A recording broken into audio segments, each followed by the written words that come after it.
and about members of what has become at least the most famous football club in County Cavan in recent times, and famous club all over Ulster and well known all over Ireland, Crosserlough GFC.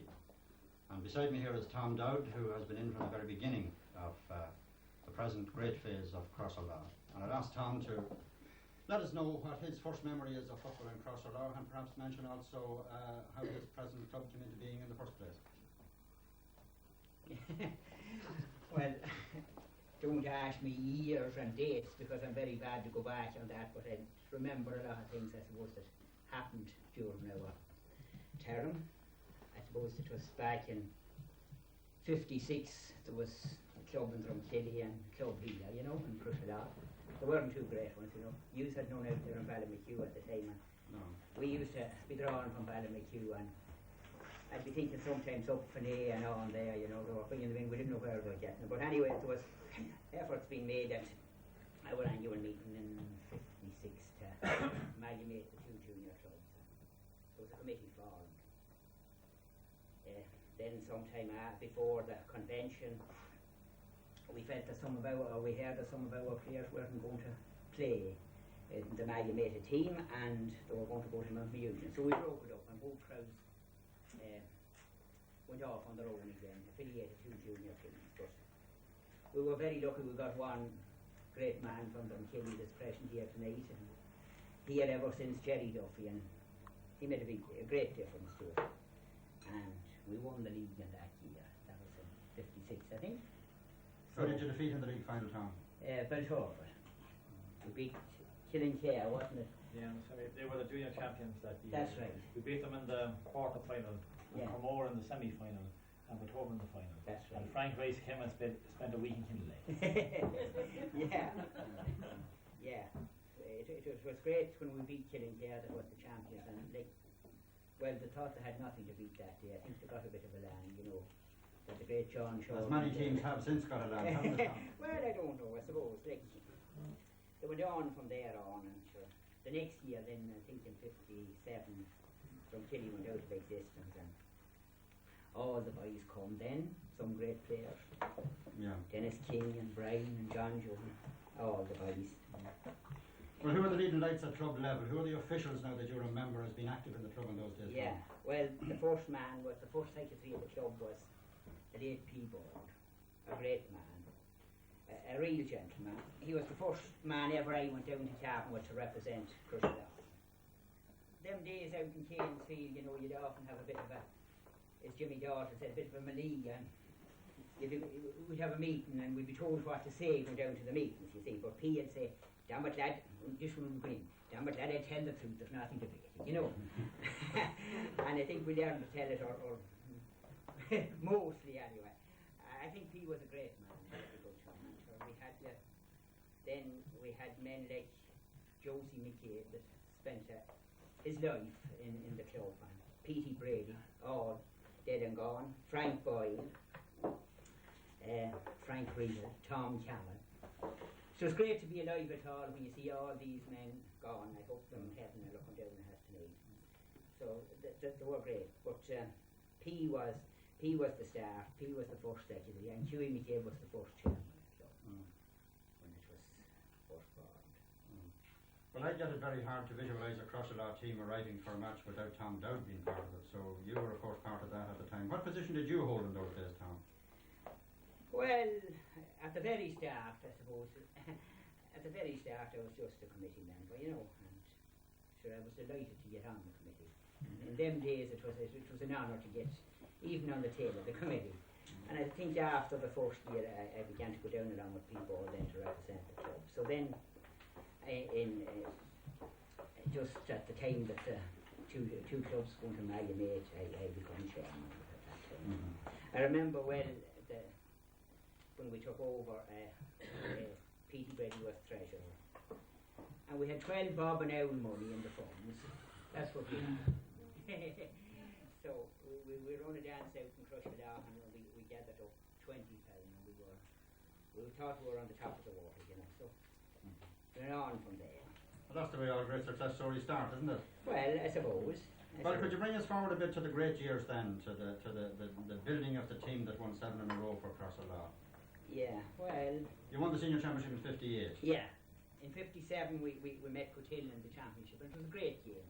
Like, we were completely on top, I remember well, for the last 20 minutes.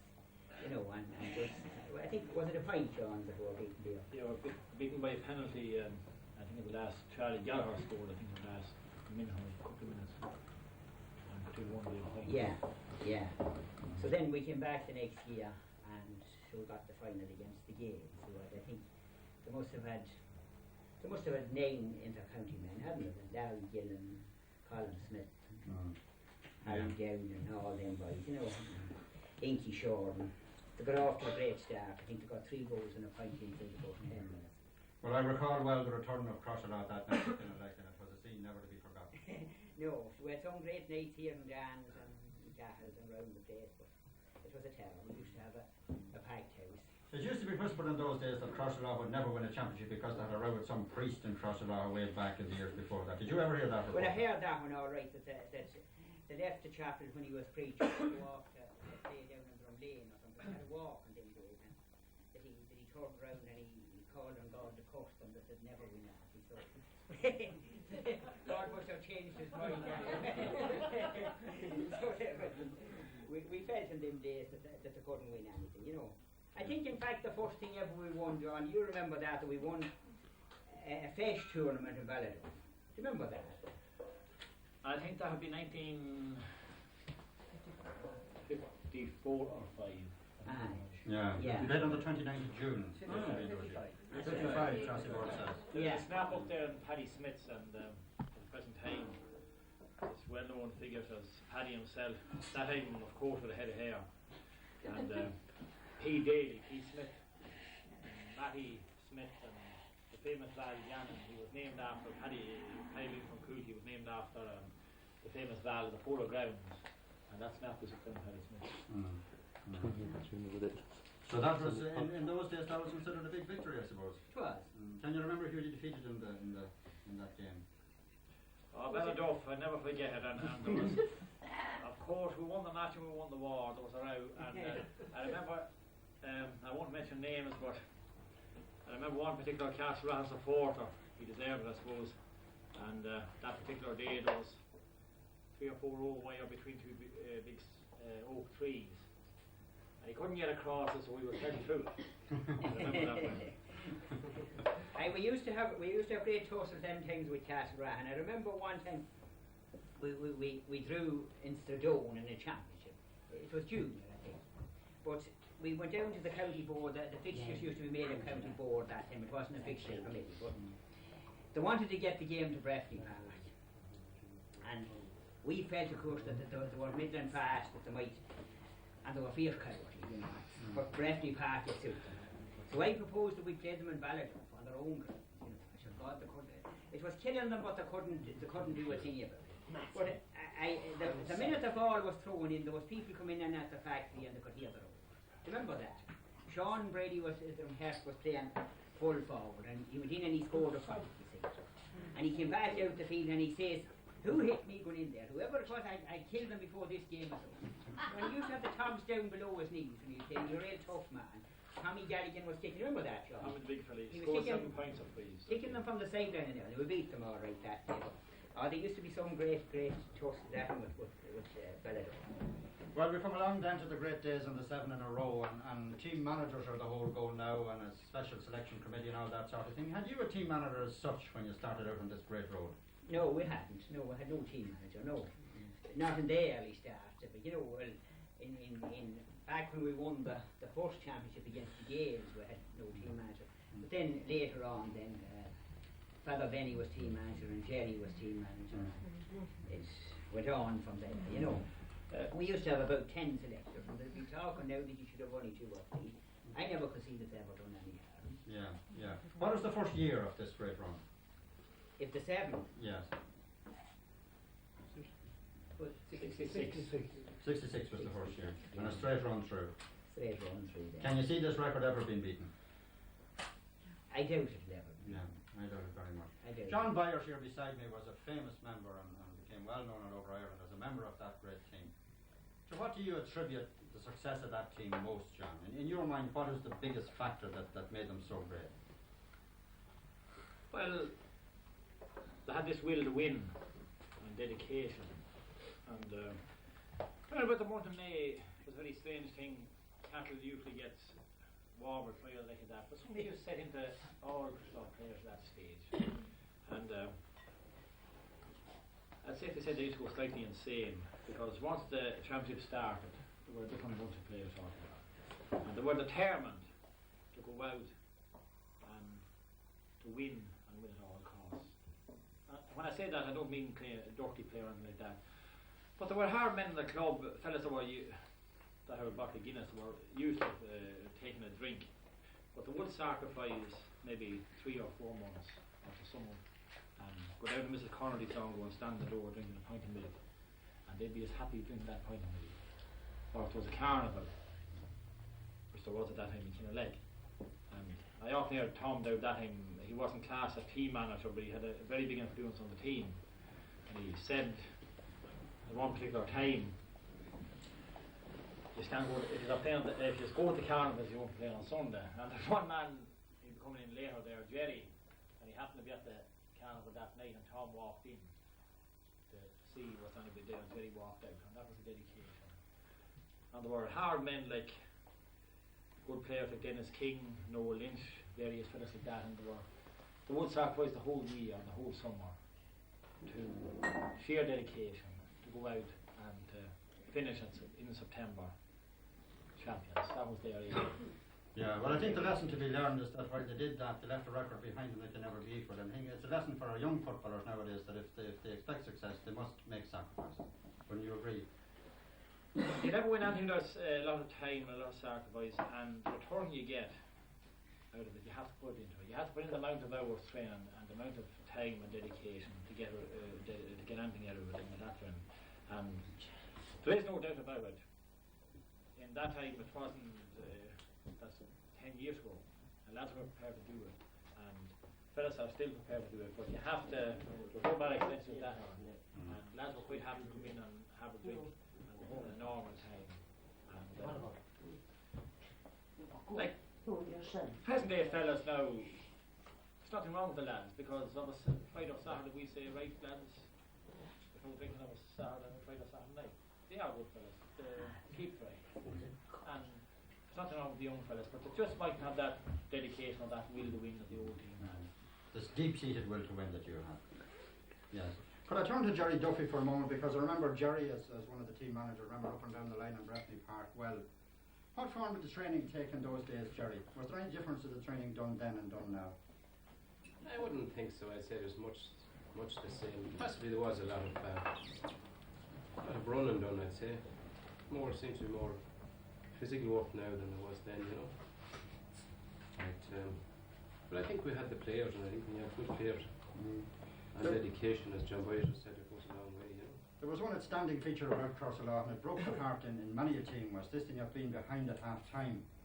And I remember particularly one final against the Gaels when they went about 9 pints up at half time, and Crosserlough came out and beat them on pints alone in the second half. Sheer dedication and fitness. Was there something special said at half time, something done at half time, some great move made? Well, I'd say the pep talk at half time, I suppose, was a good one. It's usually given motive by Tom Dowd, maybe something myself. But they had great self-respect for themselves, and I think that's what's gone out of a lot of the players in the present time. A player going out to play that time, it was bad, he'd feel a bit sad about it that night, maybe for a couple of days after it. And if they wanted to go out to win, and I'd say that was the will to win, was what they were out to do, and succeeded in it, you know. I think there is one story about Crosserlough that is worth retelling, and it's the time you won a senior championship final in Breffni Park, and were playing Granard in the final of the John Joe Riley tournament the following Sunday. And I think Tom and John, all the boys remember this, that the celebrations were cut short here in this very pub. That's right, yeah. They were Granard were county champions at the time, I think they were going well. And we had, there was a lot of criticism of Crosserlough too at the time, that football was bad in Cavan and that Crosserlough wasn't all that good. But they beat the Pick of Ulster and they beat Granard that day as well, you know. That was one of the best games, I suppose, I've always played nearly in Breffni Park at club level anyway, you know. Yeah. I always thought Crosserlough were very unfortunate not to win the Ulster Club Championship on more than one occasion. What would you say was the biggest disappointment in those games? Well, the biggest disappointment to me was playing Brainsford in Antrim. It was one of the wettest days I think that football ever was played. It was played in Casement Park, in fact, and I was horribly disappointed that day because I thought there was a goal scored against us which should have been disallowed because our former full-back Brendan Donohoe from Brainston was pushed in the back, and it should have been a free out. And I give out which was Noel Lynch no chance to save it, Yeah. So I'd say that was my biggest disappointment. I'd say we should have won it on that day. Yeah. Were you playing in that match, John? I was playing that match, and I recall that match, and I recall what Jerry said. And what a lot of people doesn't realise about that day, Brainsford, they were approximately 9 miles away from the Casement Park. Yes, there are not. We travel now at least maybe 100 miles on an old bus down to Casement Park.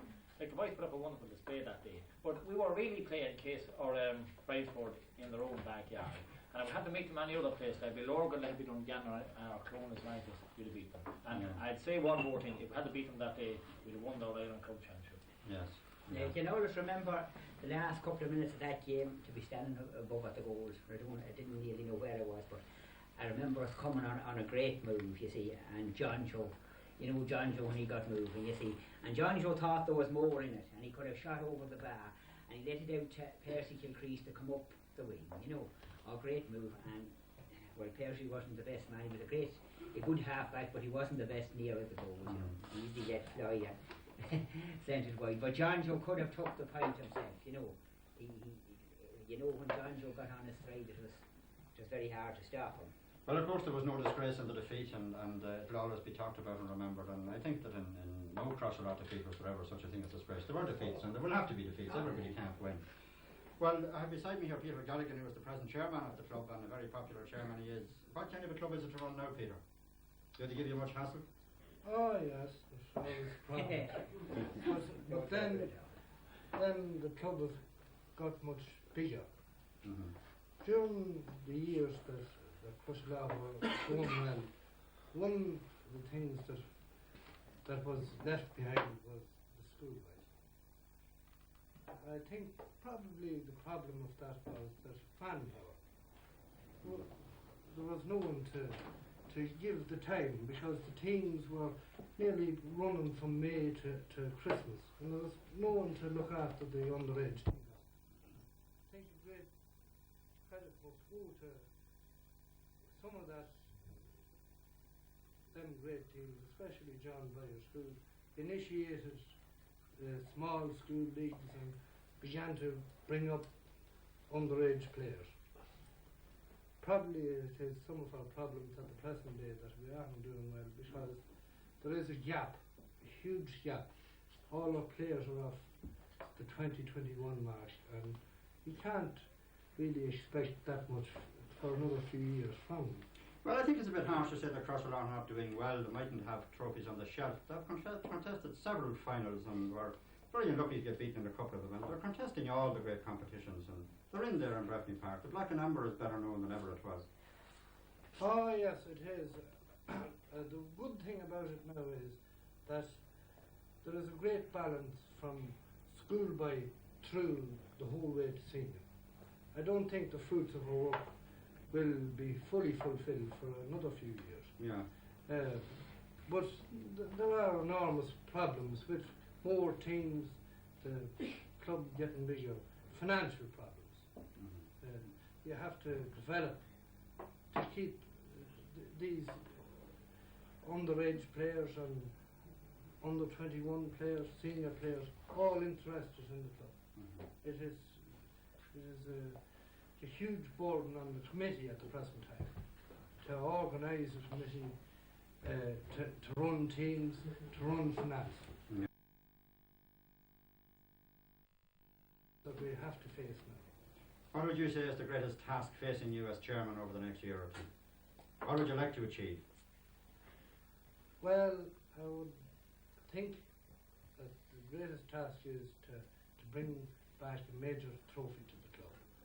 That in itself will create the interest, to create finance, to help development. No one knows better than someone that's involved in Crushlaw what victory means to them. It's something like Kerry winning Null Ireland. Yeah. Very same thing. Well, we're talking about underage football, and Chassis Border over there on the left takes a great interest in underage football. How do you think it's shaping up at the moment, Chassis? Not going too bad now. I think that we will have won this year. Like, you know, the foundation of a good year team for the future. Like, you know. You're fairly confident getting over Ballymakew in the semi-final. You won't hit that one. That's what he saw it there. Well, of your underage teams coming from under 21 back, which team would you say is your strongest squad? Is it 18, under 16, or which would you say is your most hopeful side? That's a good one here. It is your best. Yeah. Well, these lads have come through under 14, under 16 minor. How many of them are still minors, as a matter of interest? Roughly. Like 6, I'd say. 6. So you still have a good under 21 team in the years to come? Oh, we'll have one into our team next year. Like, you know, Yes. we'll be only short for 5, like, you know. Yeah. So Peter Gallagher may still be chairman when you bring back the senior championship to Kilnalake. I think so. There's one thing I'd like to ask the lads here about, and it's a cup that John Byers has in front of him. Could you hand it over, John, till we take a look at it?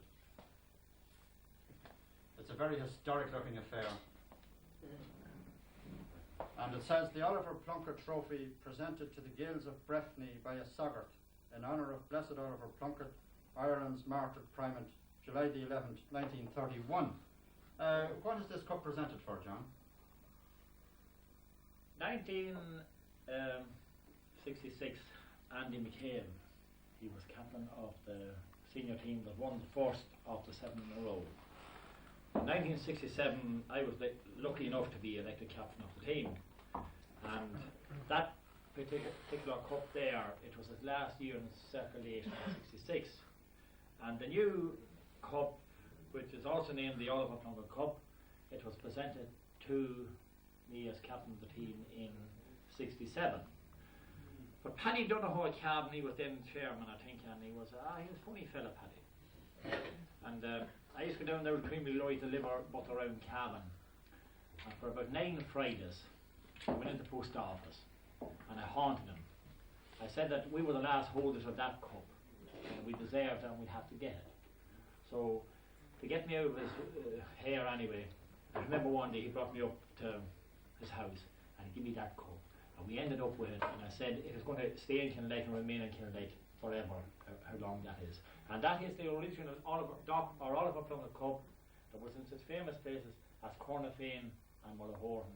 And we were lucky enough to win it in 1958, 61, 66, and the new cup that is circulating now, that's the year that... Come on, John.